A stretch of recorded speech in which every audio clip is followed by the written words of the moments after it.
Salut à tous et bienvenue pour un nouveau Superphysique podcast. Je suis Rudy et je suis en compagnie de Fabrice. Nous sommes les fondateurs du site superphysique.org et nous sommes très heureux aujourd'hui de vous retrouver pour un nouvel épisode qui sera consacré au fait de savoir s'il faut s'entraîner de manière lourde ou légère en musculation pour progresser quand on veut prendre du muscle et prendre de la force sur le moyen et long terme. Mais avant ça, Fabrice, je crois que tu t'es intéressé de plus près à la biroutine dont on avait parlé précédemment. Oui, donc le précédent podcast, on avait fait une allusion à Pavel Tsatsouline, qui était qui se présentait comme un entraîneur, un ancien entraîneur militaire russe, qui aujourd'hui était aux États-Unis et donc avait publié des livres sur sa méthode d'entraînement. Et donc notamment sa Russian Bear routine. Donc je pense que tu as mal prononcé, Rudy, mais c'est pas grave. On va dire c'est la routine de l'ours russe, comme ça on est sûr de bien prononcer, quel que soit notre niveau d'anglais. Et donc, prépare-toi. Donc il recommandait de faire 2 exercices par séance, du soulevé de terre à une variante de presse, donc du développé militaire, plusieurs fois par semaine, donc entre 3 et 5 fois par semaine, et de faire des séries de 5 répétitions. Et c'est là que c'est un peu drôle. Il recommandait de faire entre 5 séries et 25 séries par séance de 5 répétitions pour les 2 exercices que j'ai précités, en se reposant entre 30 secondes et 90 secondes entre les séries. Et donc l'idée derrière tout ça, c'était que comme le poids utilisé était suffisamment lourd, on avait une tension mécanique importante, et en même temps, comme il y avait beaucoup de séries avec un temps de repos faible, eh bien on avait un stress métabolique également important, et donc du coup, même si le programme d'entraînement était très difficile, c'est d'ailleurs pour ça que c'était la routine de l'ours russe, eh ben ça conduisait à des gains extrêmes. Voilà la logique derrière. Moi, je me souviens qu'à l'époque, j'avais acheté justement des bouquins de Pavel, et je crois qu'il y avait aussi la Power Routine, ou je sais plus comment ça s'appelait. Et là, à l'inverse, c'était, au lieu de faire 5 à 25 séries de 5, c'était de faire une série de 5, mais genre 3 fois par semaine, quoi. Il y avait un truc comme ça, ouais. Et sur le forum, donc on avait Vincent à l'époque, donc qui fait plus du tout de musculation aujourd'hui, qui lui avait testé tout ça et qui était même devenu un peu fan du soulevé de terre et du développé militaire, et qui n'avait malheureusement pas eu de résultats. Donc Vincent était surtout connu pour sa régression au fil des ans. Ouais, mais alors cela dit, à la décharge de Pavel Tsatsouline, c'est bien expliqué. Donc le programme que tu cites, c'est le Power to the Pupil programme. Donc effectivement, et le Tsatsouline dit que ça va entraîner des gains en force, mais pas en volume musculaire. Alors qu'au contraire, la routine dont j'ai parlé fait progresser, toujours selon lui, à la fois en force et à la fois en volume. Et donc, l'échec de Vincent était donc prévisible d'après Pavel. Donc, après cette intro, on va se poser la question ensemble de savoir s'il faut s'entraîner de manière lourde ou légère. En effet, en musculation, il y a souvent 2 côtés qui s'opposent. Il y a ceux qui disent qu'il faut tout le temps mettre lourd, qu'il faut mettre de plus en plus lourd, ce qui est caractérisé par la surcharge progressive, en quelque sorte. C'est ce qu'on défend avec Superphysique depuis maintenant presque 10 ans. Et 10 ans auparavant aussi avec Smart Weight Training. Et il y en a d'autres qui disent qu'on peut s'entraîner de manière légère et avoir tout autant de résultats. Alors, je sais pas si toi tu as les livres, Fabrice, de Jean Texier, les guides pratiques du bodybuilding qu'il avait écrit. Ouais, je les ai lus, mais je les ai plus chez moi. Alors, moi je me souviens en fait qu'à l'époque il avait pris exemple sur 2 culturistes vraiment inversés, donc le fameux Mike Menzer, inventeur du vide-outil, qui était lui défini comme l'athlète qui s'entraînait très lourd, etc., qui mettait vraiment le plus lourd possible sur tous les exercices, et il était opposé à Serge Nubret, donc un champion culturiste français qu'on voit dans le documentaire Pumping Iron, et qui lui justement était plutôt connu pour faire vraiment un énorme volume d'entraînement, mais de manière légère. Donc il pouvait faire par exemple 50 à 60 séries pour les pectoraux, mais même pas 50% de son maxi, avec très peu de récupération, et plusieurs fois par semaine en fait, il était toujours sous congestion. Et donc on opposait ces 2 types de physique en disant que Menzer était style un rocher et que l'autre était un diamant brut, quoi. Il était vraiment ciselé, il était vraiment plus défini parce qu'il avait fait plus de volume. Et donc on disait, voilà, pour faire de la masse, pour prendre du muscle, faut faire ça. Et on disait même pour sécher, il fallait s'entraîner léger pour avoir plus de détails. Oui, il y avait la même logique avec Dorian Yates qui est arrivé après Mike Menzer, et lui qui faisait beaucoup de séries entre 6 et 8 répétitions, donc quelques séries par muscle avec des poids lourds, et donc on disait que son physique herculéen lui venait de là, et c'est ça qui le différenciait par exemple d'un Flex Wheeler, qui était beaucoup plus, on va dire, plein, qui lui faisait plus de séries et peut-être plus légères. Il y a toujours eu ce mythe-là de quelques séries lourdes qui vont provoquer un muscle herculéen et plus de séries et plus légères qui feront un muscle plus gonflette, on va dire. Mais ce qu'on oublie de dire déjà à la base, donc on va parler pour les pratiquants naturels de musculation, c'est que justement lorsqu'on est naturel, il n'y a pas ces différences en fait qui sont mises en avant chez les pratiquants dopés. Ce qu'il faut bien comprendre, c'est que quand on est dopé, on en a déjà parlé je pense plusieurs fois ensemble, c'est que les produits en fait vont démultiplier les résultats quoi qu'on fasse. C'est comme si c'était un accélérateur de progrès, un accélérateur de dégâts, ça accélère la récupération en même temps, et donc peu importe pratiquement comment on s'entraîne, c'est pourquoi en fait la plupart des pratiquants dopés, notamment à l'époque quand ils s'entraînaient tous un peu différemment, en fait avaient tous des résultats grâce aux produits, s'entraînaient surtout de la manière dont ils aimaient s'entraîner et non pas de la manière la plus efficace. Et c'est d'ailleurs ça qui a conduit, moi quand j'ai passé mon B2ES à CUMES, donc pour être coach sportif de 2004 à 2006, on nous apprenait justement cette distinction-là. Donc entre les haltérophiles, qui eux avaient un muscle qui était défini comme utile, fonctionnel, et les culturistes, qui étaient plus définis comme des personnes ayant un muscle un peu inutile. C'était la fameuse hypertrophie myofibrillaire des sarcomères, vs l'hypertrophie sarcoplasmique. Autrement dit, on nous apprenait que la gonflette, entre guillemets, existait. Et comme c'était en plus colporté par les champions de l'époque en culturisme, et même par les anciens champions, que des spécialistes, entre guillemets, véhiculaient ça, nous, on nous apprenait ça. Et on distinguait ainsi plusieurs types d'entraînement en fonction de ce qu'on souhaitait développer. Donc je pense que personne... En plus, c'est marrant parce que personne avait envie de s'entendre dire qu'il faisait de la gonflette, que c'était du faux muscle, etc. Et donc c'est pour ça que quand on passait le B2ES à CUMES, et peut-être maintenant même en BPGEPS, ça fait longtemps que je me suis pas penché sur les formations BPGEPS, parce que maintenant chaque école a son programme de formation bien spécifique, même s'il y a des prérequis qu'ils ont tous en commun. On nous disait, voilà, pour développer la masse, donc le muscle utile en quelque sorte, le physique à la Dorian Yates, en exagérant, fallait faire par exemple des séries très courtes, fallait faire des séries autour de 6 répétitions. Et donc pour ça, le top c'était de faire du 6x6. Donc c'était le 6x6, et pour développer l'hypertrophie en général, donc myofibrillaire mais également sarcoplasmique, fallait faire plus du 10x10, donc beaucoup plus de volume.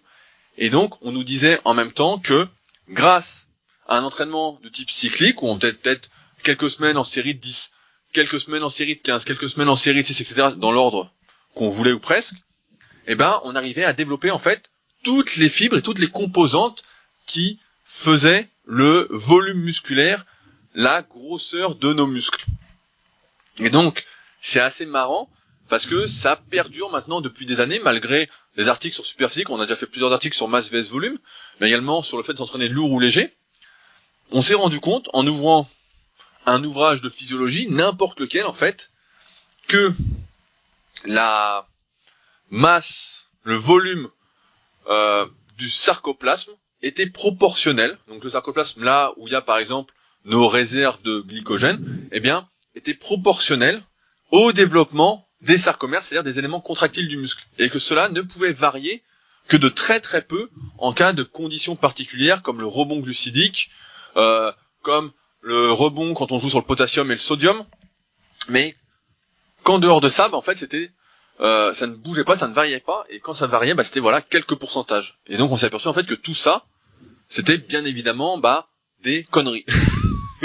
Donc en fait que la gonflette n'existait pas. Voilà, que ça n'existait pas, et c'est vrai, à chaque fois, moi ça m'amuse quand je vois ça, quand je vois des mecs par exemple qui disent moi je fais les bras, je mets léger, je fais des séries très longues, etc. Et Jean Texier justement qui avait écrit ses guides pratiques du bodybuilding et qui malheureusement contribuait à cette gonflette de temps en temps en interviewant des mecs justement qui disaient qu'ils s'entraînaient léger, qu'ils gonflaient plus, etc.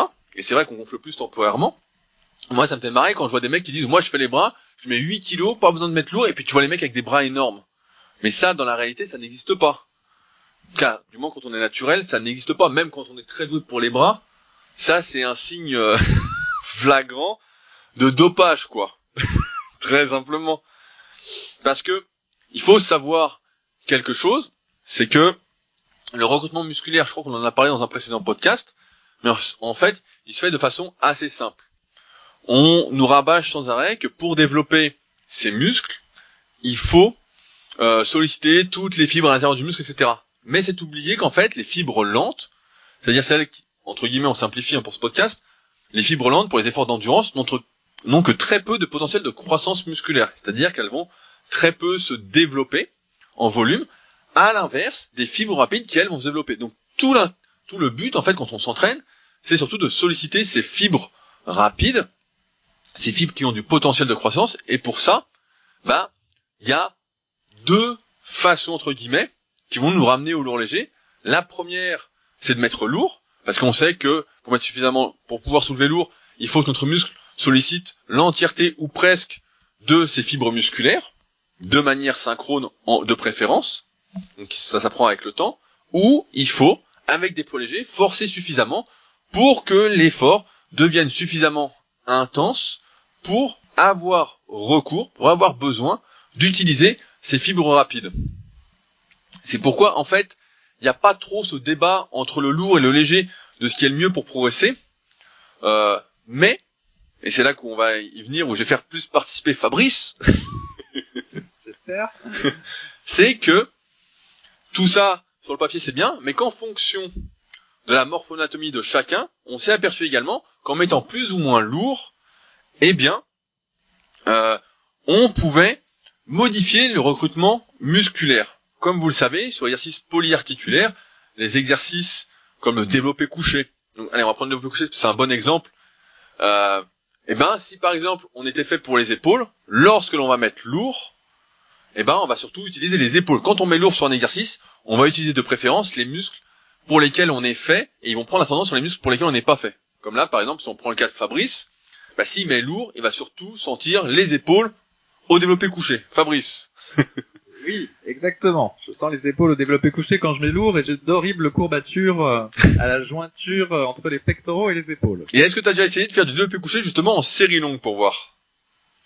Oui, j'ai déjà faut voir ce que t'appelles série longue, mais effectivement, si je fais des séries plutôt de 12 à 15 répétitions, j'ai des meilleures sensations et puis voilà, puis la barre monte également plus vite, le mouvement est plus naturel. Et est-ce que tu sens que tes pectoraux participent plus à l'exercice que tes deltoïdes? Je sens un peu plus, mais bon, pour être tout à fait honnête, mes pectoraux sont pas...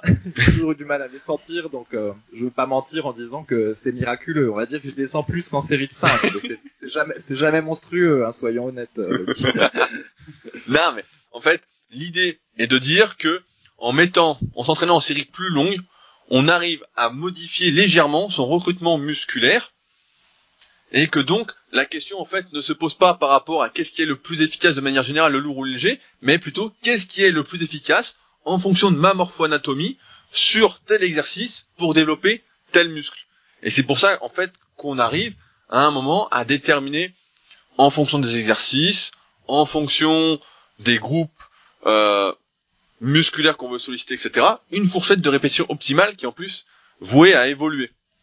On va reprendre un exemple. Parce que souvent, également, ce qui se passe quand on met lourd, et qu'on est toujours à la course à la charge, souvent pareil, il y a des personnes vont essayer d'opposer ceux qui s'entraînent lourd et ceux qui s'entraînent léger, etc., en disant que ceux qui mettent lourd, trichent sur leur exercice. Donc, je sais pas depuis combien de temps vous nous suivez, mais avec Superphysique, on a toujours été en faveur d'une technique bien évidemment stricte, mais parfois légèrement trichée, parce qu'on s'est aperçu que justement, c'était un peu plus efficace sur le moyen et long terme, de prendre quelques libertés, donc pas dangereuses, il ne s'agit pas d'arrondir le dos au squat ou au soulevé de terre, ou de lever les fesses au développé couché. Ça va être plus par exemple d'accélérer la négative, ou plus d'accélérer la négative sur des exercices comme ça qui sont dangereux, ou d'avoir un peu moins d'amplitude par exemple sur un squat, que ça pouvait aider temporairement à prendre de la force. Moi je me souviens même que à un moment tu faisais du curl triché, Fabrice, pour les biceps, avec pas mal d'effets positifs d'ailleurs. Oui, bah c'est à une période dont j'ai un peu honte, ça. Non, mais effectivement, j'avais pratiqué le curl barre Z lourd entre guillemets, donc pour moi, avec un poids supérieur à 50 kilos, et effectivement en trichant. Et bah, ça m'avait fait prendre du biceps parce qu'il y avait vraiment, c'était une époque où en plus je mangeais beaucoup. Puis pour le coup, il y avait vraiment une surcharge parce que voilà, je forçais, j'utilisais un poids lourd, etc. Mais bon, évidemment, c'est pas tenable à long terme parce que le risque de blessure au dos ou aux articulations du coude et du poignet est beaucoup trop élevé et donc le jeu vaut pas la chandelle. Mais bon. Mais même en son temps, il me semble qu'Arnold Schwarzenegger aussi pratiquait le curl triché et beaucoup de old-timers faisaient du curl triché avec des poids très lourds et c'était comme ça qu'ils avaient construit leur biceps, plus avec du curl incliné apparemment pour Arnold. Mais si en leur temps, justement, le curl à la barre était si populaire, c'était, je pense, en partie parce qu'ils le faisaient tricher, ce qui rendait l'exercice plus efficace qu'il ne l'est en réalité, parce que comme on a déjà parlé sur le site Superphysique, c'est pas un excellent exercice pour les biceps en réalité, le curl à la barre, parce qu'il optimise pas la relation tension-longueur, enfin bref. Bah, et en plus, en trichant, ce qui est bien sur cet exercice-là, c'est que ça permet de passer plus facilement le point qui est extrêmement difficile quand on est autour des 90 degrés. C'est ça. Qui est super dur lorsqu'on triche pas et qui réduit véritablement les charges qu'on utilise. Donc dès qu'on va tricher là-dessus, bah forcément, ça va donner plus de résultats. Mais donc pour en revenir là-dessus, il n'y a pas d'opposition. Dans tous les cas, on va recommander d'avoir une exécution stricte et non pas d'avoir une exécution dégueulasse, parce que dans ce cas-là, on n'oppose plus le lourd et le léger, mais on oppose le trop lourd et le léger. Et le trop lourd, bah forcément, si on n'a pas les capacités, la force en tout cas pour l'instant de mettre ce poids-là, bah c'est juste qu'il y a trop lourd et il faut savoir mettre son ego de côté pour redescendre, peut-être recycler son entraînement pour mieux faire. Lourd, c'est lourd pour ses muscles et non pas lourd pour tout son corps. Sinon, c'est plus de la musculation. Je me souviens également, tiens, on avait vu une compète de strongman, je sais pas si tu te souviens à l'époque, on était à Sevran. Ouais, on avait vu une compète et on avait vu un mec justement. Donc tous les mecs étaient balèzes, étaient solides, avaient tous des muscles. Et on avait vu un mec justement qui arrivait à soulever toutes les épreuves, qui réussissait. Mais lui, on avait l'impression qu'il allait se tuer justement parce qu'il avait pas trop de muscles. On a l'impression qu'il soulevait tout avec tout son corps, quoi. Ouais, je me souviens. C'était un strongman qui devait faire dans les 80 kilos, 1m70. Il avait pas du tout le gabarit pour un strongman. Bon, je crois que c'était le dernier de la compétition, mais effectivement, par rapport à son gabarit, il était très fort. Mais il était à la peine et il devait se courber son dos plus que les autres ou se pencher en arrière plus que les autres. Enfin, on sentait que ça allait pas très bien finir pour lui, même si c'était impressionnant ce qu'il faisait compte tenu de son gabarit. Oui, je me souviens bien. Alors, maintenant, un petit rappel pour ceux qui nous suivent depuis très très longtemps. C'est l'un des tout premiers articles qu'on avait fait sur le site avec la première vidéo article, je crois, qui s'appelait « Combien de répétitions faut-il faire pour progresser en musculation ?» qu'on avait fait chez toi, Fabrice, où je m'étais dévoué, tout transpirant pour faire cette vidéo. On avait répété le texte avant. Et oui, une vidéo incompréhensible, d'ailleurs. Ouais, putain, quand je la regarde, je comprends rien non plus. Ah, mais là, c'était vraiment une vidéo...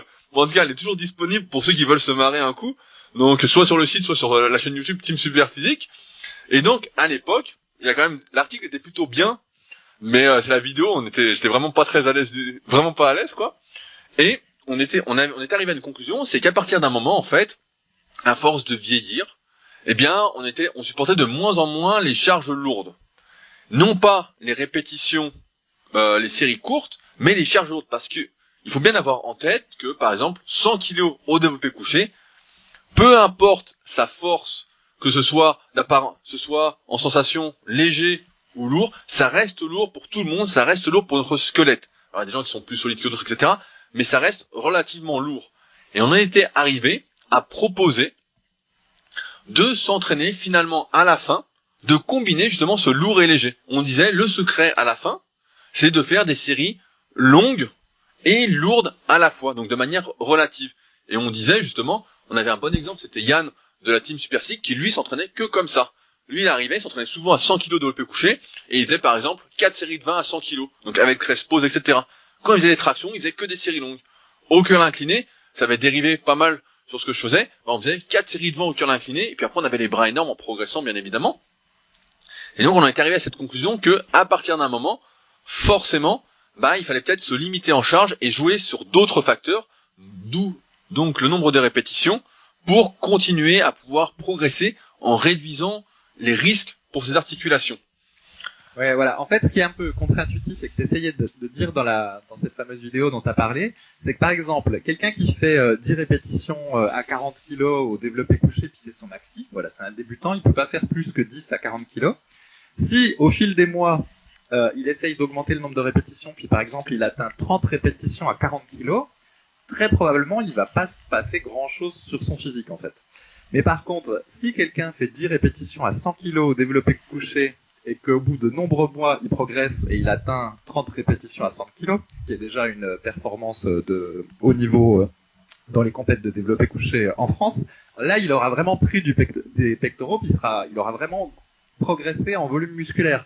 Bien que, voilà, il soit passé de 10 reps à 30 reps, donc a priori, il travaille avec un poids léger pour lui, eh bien, en réalité, il y a une progression musculaire parce qu'il a pris 100 kilos. Donc, il y a une différence au niveau du poids en absolu qui peut être utile pour progresser en muscle. Et c'est ça qui est un peu bizarre et contre-intuitif parce qu'on a toujours d'habitude, on raisonne toujours en termes relatifs en disant, voilà, faut travailler avec 70% de son maxi, forcer autour de 70% de son maxi, puis progresser autour de 70% de son maxi.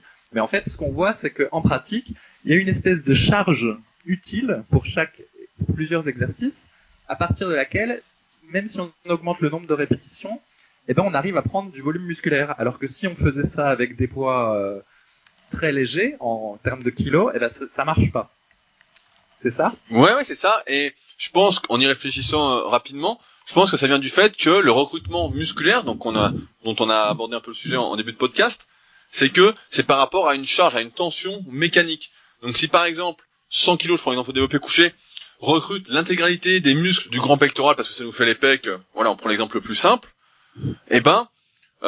forcément, on va pouvoir travailler sur ces fibres musculaires-là et ça va aller. Alors qu'à 40 kg, forcément, c'est sûr qu'on va pas solliciter les fibres rapides, celles qui ont le plus de potentiel, à moins qu'on fasse vraiment de l'explosif, mais dans ce cas-là, c'est pas vraiment un entraînement pour prendre du muscle, et qu'on va les solliciter de manière synchrone. Donc peut-être que la charge, en fait, arrive à une sorte d'optimal de recrutement musculaire, des bonnes fibres en quelque sorte, qui fait que après, quand on progresse en nombre de répétitions dessus, forcément, c'est mieux. Et en même temps, ce qu'il faut savoir aussi, c'est que c'est beaucoup plus facile. C'est l'un des thèmes d'ailleurs que dans mon pack 4 e-books que je vous recommande souvent, notamment, je crois que c'est dans le premier tome, où justement j'explique qu'il est plus facile de progresser en série longue. Pourquoi ? Parce que, on va faire un calcul très simplement, si vous êtes à 6 répétitions sur un exercice et vous souhaitez arriver à 7 répétitions, ça fait une progression d'à peu près 15% à avoir, ce qui est énorme. Alors forcément, si on est loin de son potentiel, si on débute la musculation, peut-être que ça va se faire pendant un temps, et puis après on fera peut-être 8 répétitions, ça va se passer.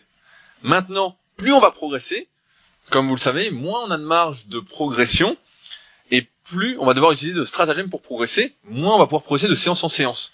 Ainsi, si on est à 15 répétitions, on essaye d'en faire 16, ça fait plus que 5 ou 6% à gagner. Donc, désolé pour l'erreur de calcul peut-être, mais voilà, c'est plus que 5 à 6% à gagner, ce qui est bien plus probable. Je me souviens d'ailleurs de Florence, donc sur l'ancien Superphysique Smart Weight Training, qui elle avait développé une sorte de méthode comme ça, d'entraînement, je sais pas si tu avais testé toi Fabrice, mais ça consistait à faire une série entre 10 et 15 répétitions, une série entre 20 et 30 répétitions, et une série entre 30 et plus de répétitions. Et le but c'était justement de progresser sur les séries longues pour que ça se répercute sur la série mi-longue, 10-15 répétitions. Et pas mal de personnes avaient eu du succès justement avec cette méthode-là, parce que ça permettait justement de repousser un peu plus loin la fatigue musculaire, à condition effectivement que on prenne suffisamment de récupération entre les séries, sinon comme on l'avait vu, ça devient surtout un effort énergétique, cardio et non plus musculaire. Mais ça avait pas mal marché en tout cas sur pas mal de personnes, parce que justement, moins on a de marge de progression et plus les séries longues vont être efficaces pour progresser, si on corrobore ça à ce qu'on a dit juste avant par rapport à la charge un peu optimale. Je voulais en profiter également pour répondre à la question. On a souvent des personnes qui nous écrivent pour nous dire comment je peux faire pour progresser en nombre de répétitions sur un exercice, etc. On va prendre l'exemple des tractions. Je n'arrive à faire que j'arrive à faire 15 tractions et je veux arriver à en faire 25. Comment je peux faire? Eh bien, la plupart du temps, il faut pas spécialement s'entraîner en série longue, même si ça peut avoir son intérêt, mais il faut progresser en force. Faut se rappeler que la force, c'est le facteur numéro 1 déterminant pratiquement des autres qualités physiques qui vont s'exprimer, notamment en musculation. C'est ça qui va faire que on va avoir plus de facilité à faire un certain nombre de répétitions que quelqu'un qui est moins fort. Je vais donner un exemple parce que souvent on va me dire oui mais un tel est plus fort en série longue parce qu'il fait plus de séries longues et un tel est plus fort en série courte parce qu'il fait des séries courtes. J'avais remarqué quand je faisais énormément de développé couché quand j'étais plus jeune que chaque personne avait une sorte de ratio entre sa force et ses séries moyennes. Donc pour que ça vous parle plus, par exemple quand je faisais 10 fois 100 au développé couché, chaque répétition par exemple, pour faire 12 répétitions, il fallait que j'enlève 5 kilos. Chaque répétition, pour moi, valait 2,5 kilos. Et ce ratio-là, j'ai l'impression que c'est un ratio qui change pas. Est-ce que toi, t'as déjà fait ce test-là, Fabrice, pour voir un peu si t'avais des ratios comme ça? Ouais, mais justement, là, je vais diverger par rapport à ce que tu dis.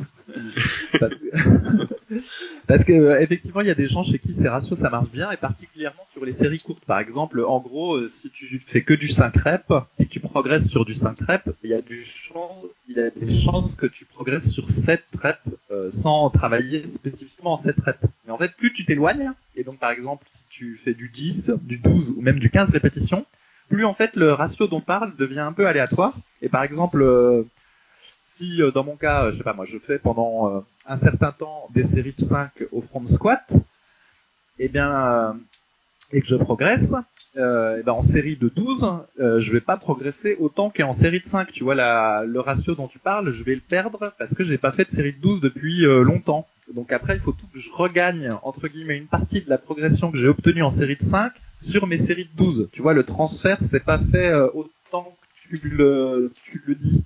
Tu vois ce que je veux dire ? Ouais, mais parce que pour moi, dans ma tête, j'avais pas ce ratio de 5 reps, 12 reps. En fait, pour moi, c'était plus on s'entraîne en 10 reps pour progresser sur du 20, 25 reps, en fait. Ou du 8, 10, parce que pour moi, personne fait du 5 reps, en tout cas, dans une optique de prise de muscle. Ah, d'accord. Tu vois, c'est plus, je vais progresser en série de 10, et ça va m'aider à progresser sur ma série de 20, par exemple, ou sur ma série de 25. Tu vois, par exemple, je prends un exemple, hein. Je reprends l'exemple des tractions. Vous faites 15 répétitions actuellement. Vous voulez faire 25 répétitions. Je fais un cycle de progression rapide. Vous allez démarrer par faire 5 séries de 8 sans poids, puis rajouter 1 kilo chaque semaine, etc. Et à un moment, quand tu auras bien progressé en 5 séries de 8, quand tu vas te retester, je sais pas, on arrive à, allez, je prends un exemple à la con, mais on arrive à 5 séries de 8 avec 10 kilos de lest, et ben quand on va refaire une série de tests, on va faire plus que 15 tractions, tu vois, on aura battu son record en fait. Tu vois l'idée? Oui, je vois, même si je pense que pour certaines personnes, il y a trop d'éloignement entre 8 reps et 15 reps pour qu'il y ait une progression aussi linéaire que tu le décris, mais peut-être pas. Comme vous voyez, nous ne nous sommes pas concertés avant ce podcast.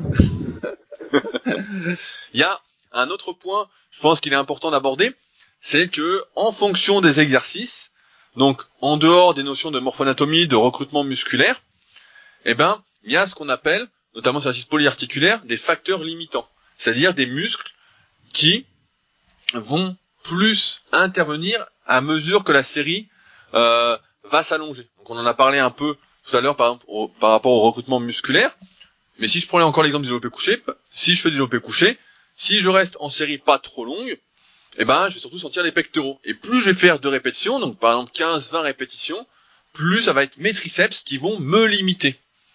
Et c'est pourquoi, ça me rappelle d'ailleurs un autre article de Jean Texier, il avait interviewé un mec à l'époque qui s'appelait Blas Higueras, je crois. Je sais pas si tu avais lu cet article-là, parce que j'avais acheté tous les mondes du muscle à l'époque, et le mec justement disait un peu ça, il disait que pour le dos et les pectoraux, donc il était plutôt doué pour ces muscles-là, il avait moins de bras en comparaison, et il disait justement qu'il se limitait à maximum 10 répétitions, parce qu'au-delà, il sentait surtout qu'il était limité par ses bras, par ses biceps ou ses triceps. Alors qu'à l'inverse, sur des exercices d'isolation, on a beaucoup moins de facteurs limitants. Et c'est pourquoi les séries longues, entre guillemets, sont plus efficaces sur ces exercices d'isolation, où on va pas être, par exemple, si on fait du curl incliné, on peut monter jusqu'à 20 répétitions. Qu'est-ce qui va limiter? Au pire, la poigne des avant-bras. Ça va limiter surtout si on n'est pas fait pour les biceps, mais dans ce cas-là, on aura des gros avant-bras. Alors qu'à l'inverse, si on fait 20 répétitions de développé couché, il y a de fortes chances que pour la plupart des individus, ce soit les triceps et non plus les pectoraux qui limitent. Et normalement, on fait du développé couché, en tout cas en prise normale, pour développer les pectoraux et non pas les triceps. Donc ça peut être problématique, et c'est pourquoi aussi en fonction des exercices, en fonction de comment on veut progresser de la meilleure façon qui soit, il faut bien évidemment adapter son nombre de répétitions, sa fourchette de répétitions, parce que c'est pas un nombre de répétitions qui doit rester fixe la plupart du temps, mais sa fourchette de répétitions à l'exercice qu'on va faire et sur lequel on veut progresser. Alors du coup, si je résume, il faut adapter sa fourchette de répétition à l'exercice, à son niveau, à sa morphologie et à son cycle d'entraînement. Tu t'aides bien les gens, Rudy. Hein, on est... Ouais, mais c'est ça qu'il faut dire, c'est que souvent on cherche des réponses complètes sur la musculation. Non, mais après on va donner à la fin un ratio très simple, hein. Quand même. Pour la plupart des individus, c'est ce qu'on avait parlé dans le podcast, les 3 facteurs de l'hypertrophie musculaire. Pour l'exercice polyarticulaire, voilà le meilleur compromis. Si vous débutez, ça va être entre 6 et 12 répétitions, voire 8 à 12 répétitions. Voilà, ça va être très bien. Maintenant, sur l'exercice d'isolation, vous pouvez monter en moyenne jusqu'à 20 répétitions, faire entre 10 et 20 répétitions, c'est bien. Ça n'a aucun intérêt, par exemple, de faire des séries de 6 ou 8 répétitions en élévation latérale. Ça, c'est la meilleure façon, pareil, de se traumatiser les articulations. Ça, on n'en a pas parlé, mais pareil, on adapte son nombre de répétitions à ce qu'on travaille. Étant donné l'articulation de l'épaule est quelque chose de fragile, on va éviter de la surcharger. Maintenant, à mesure que l'on va... Attends. Là, j'ai une blague. Ah, désolé, je vais te couper, puis confondre. Tous les autres vont être perdus. En parlant des élévations latérales, l'autre coup, je me suis acheté un livre sur un Kindle, donc sur le Amazon Kindle par un expert américain, et donc justement, il préconise de périodiser ses entraînements exactement donc, comme on a parlé au début, donc en série des fois longue, en série courte, en série moyenne, justement pour solliciter toutes les fibres musculaires, blablabla, enfin exactement comme on a parlé au début du podcast. Et donc, quand on est en cycle de série courte, il faut faire des séries de 3 répétitions sur tous les exercices, y compris les élévations latérales et curl de poignet, etc. Et là, tu te dis, mais bon sang, comment c'est possible d'écrire des trucs pareils? Le mec s'est jamais entraîné. Tu vois, à l'époque, on disait que Mike Menzer était connu à la fin de sa carrière pour justement être vraiment très massacré des articulations, avoir mal partout. Et c'est pour ça qu'on disait, voilà, quand on vieillit, faut faire attention, etc. Donc, ce qui est vrai.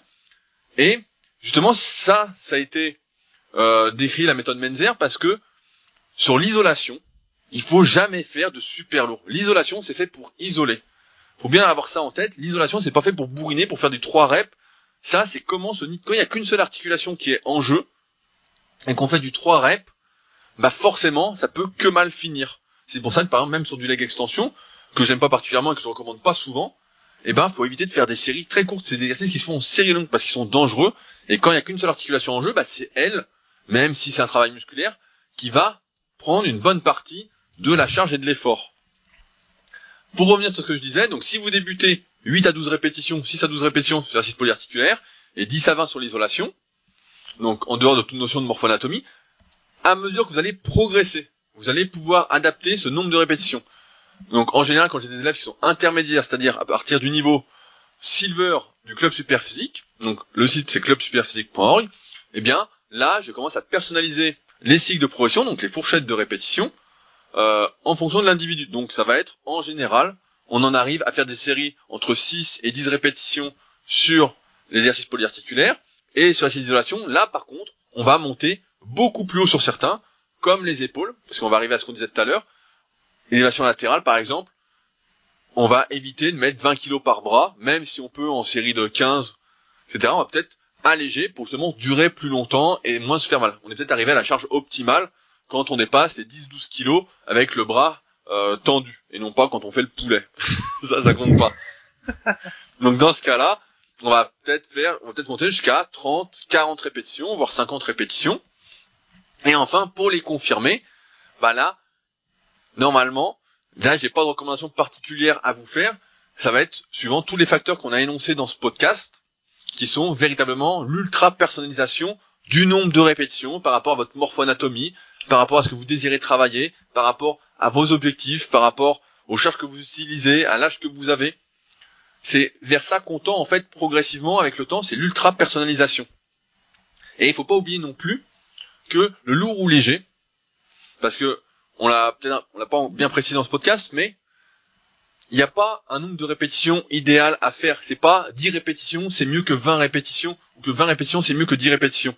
Ce qu'il faut, c'est toujours avoir en tête, quand on est naturel, de progresser sur un des facteurs à l'entraînement. Alors la plupart du temps, le plus intéressant, c'est de progresser sur la charge.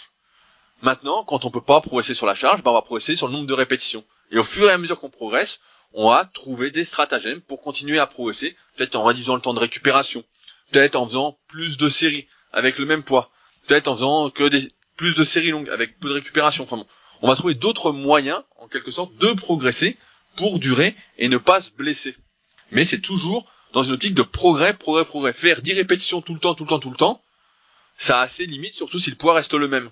Et pareil, faire 15 ou 20 répétitions à un certain poids tout le temps, bah ça a ses limites et on arrête de progresser. On est toujours en fait dans une constante recherche de progression, d'avancement. Il n'y a que comme ça qu'on progresse quand on est naturel. Et je vous réinvite quand même à écouter, si vous ne l'avez pas encore fait, ou à réécouter le podcast sur les 3 facteurs de l'hypertrophie musculaire, parce qu'on en avait pas mal parlé. Mais le plus important, encore une fois, jusqu'à un certain niveau, c'est quand même la surcharge progressive et la tension mécanique, donc l'accroissement des poids. Et pour cela, la question c'est pas faut-il faire du lourd ou du léger, c'est il faut faire du lourd et du léger, mais surtout progresser.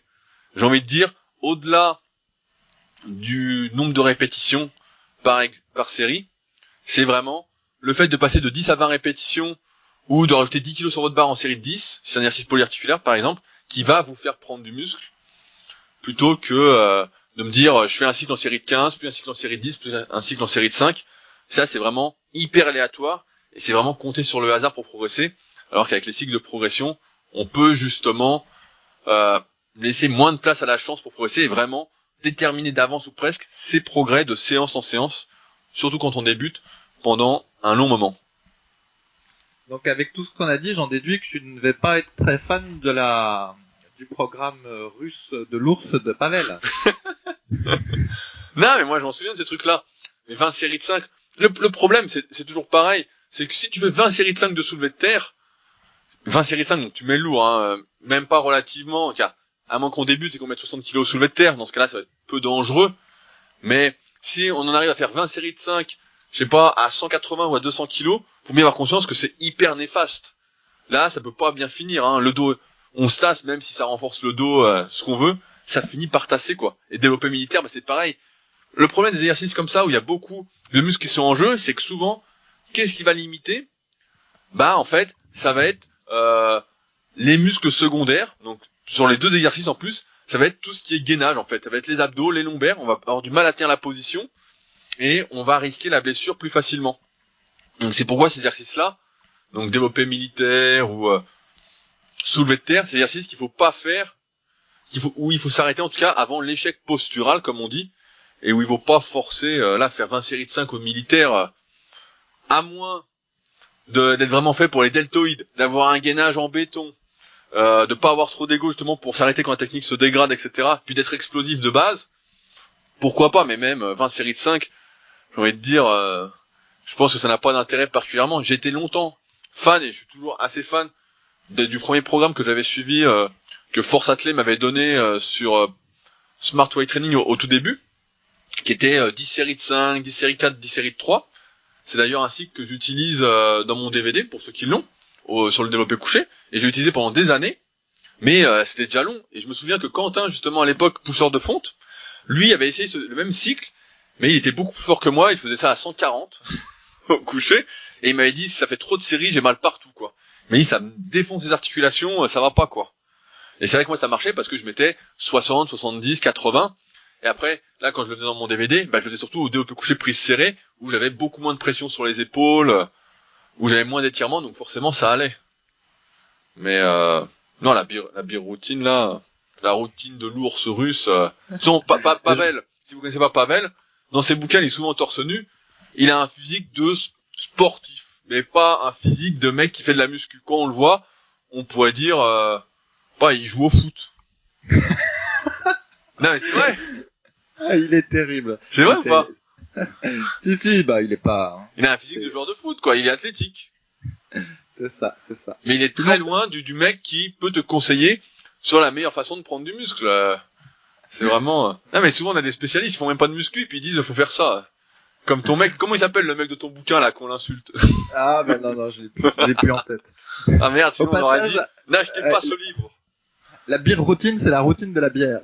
Ouais, voilà. Bah, c'est nickel, ça, la routine de la bière.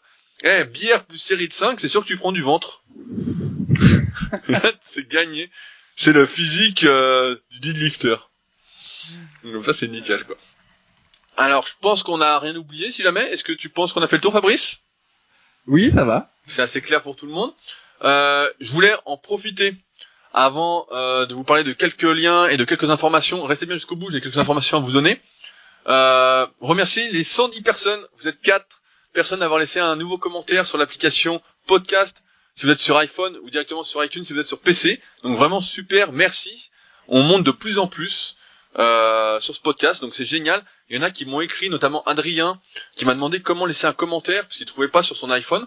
En fait, il suffit d'aller sur l'application podcast, de taper Super Physique Podcast, et ensuite de descendre, et vous pourrez laisser un commentaire, donc 5 étoiles bien évidemment, puis un petit commentaire encourageant. En tout cas, c'est super. Merci à ceux qui l'ont déjà fait, c'est vraiment top.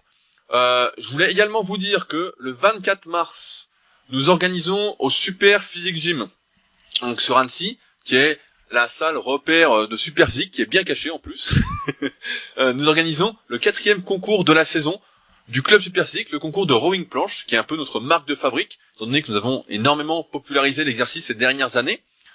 Ce concours sera suivi d'un repas tous ensemble, un buffet, et je sais que beaucoup d'entre vous m'avez écrit pour venir, vous venez de loin, donc on va être normalement très nombreux, et j'en profite donc pour inviter tous ceux qui souhaiteraient venir à ce concours, qui souhaiteraient venir, peut-être pas participer, mais encourager, voir des personnes comme vous, qui cherchent à progresser, qui font attention à leur santé, qui sont naturels, etc., à venir. Le repas après est à 15 €, donc c'est pas grand chose, mais vous verrez que c'est super motivant, c'est captivant, vous allez ressortir vraiment super motivé, et c'est vraiment ouvert à tous. Pareil, parce que ce week-end j'ai vu quelqu'un qui me disait mais c'est vraiment ouvert à tous. Oui, tant qu'on est naturel, c'est ouvert, vous pouvez venir, vous pouvez participer, et surtout vous pouvez venir manger avec nous.